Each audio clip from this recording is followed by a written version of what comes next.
The annual rate of inflation based on the All India Wholesale Price Index number has actually eased to 10.7% provisionally for the month of September 2022. This against 12.41% in August 2022. So it's fallen to an 18-month low at 10.7%, which is the lowest since March 2021. But at the same time, the wholesale inflation has in fact been in the two-digit zone for a while. What does this exactly mean and how does it impact you and me? Priyanshi joins us with the very latest. Priyanshi, break down the numbers for us. Well, Rishika, let's first tell you what the wholesale price inflation is. This is the increase in prices of wholesale goods. So the fruits, vegetables that you see at your mandis and other wholesale products that you see in wholesale markets, this is the inflation rate for those products. The price that all of us pay is the retail inflation price, the retail price, and that retail inflation is over 7% currently, while the wholesale inflation rate is at 10.7%. So when wholesale inflation rises, it also reflects and trickles down to retail inflation as well, because if wholesale prices rise, the prices that retailers have to pay also rise, and then they pass on that increased price to people like you and me.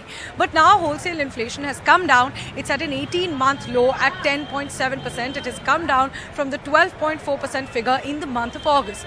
So a lot of us might question that if is retail inflation going to come down because of this the next month? Well, the answer is not likely, because retailers and other manufacturers, this is essentially the price of the inputs for manufacturers and retailers. These are the inputs that they buy. These are on wholesale prices. So when wholesale prices, even if they go down, first of all, it's important to point out that wholesale prices have not gone down.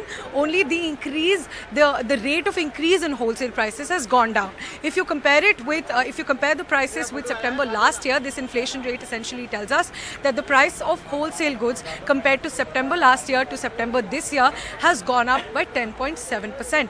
But the rate has come down from 12.4% in August to 10.7%. So the rate of increase has come down, but the prices are still increasing. So that's still a concern. And the inflation rate is in double digits for the 18th straight month. So that's still a concern. Inflation rate before this in March 2021 was around 7.6%, 7.7%. It was even at around 6%. And after that, it has only been in double digits. So it's still a concern. Now to the question on whether this is going to impact our retail prices, whether the retail inflation is going to come down after this. As I said, it's not very likely, because this is the input price of manufacturers and retailers. Even if the input prices come down, they still have transportation costs to bear, and transportation costs make up a huge chunk of manufacturers' prices, and those transportation costs are still high because of high fuel prices, and fuel prices have not come down.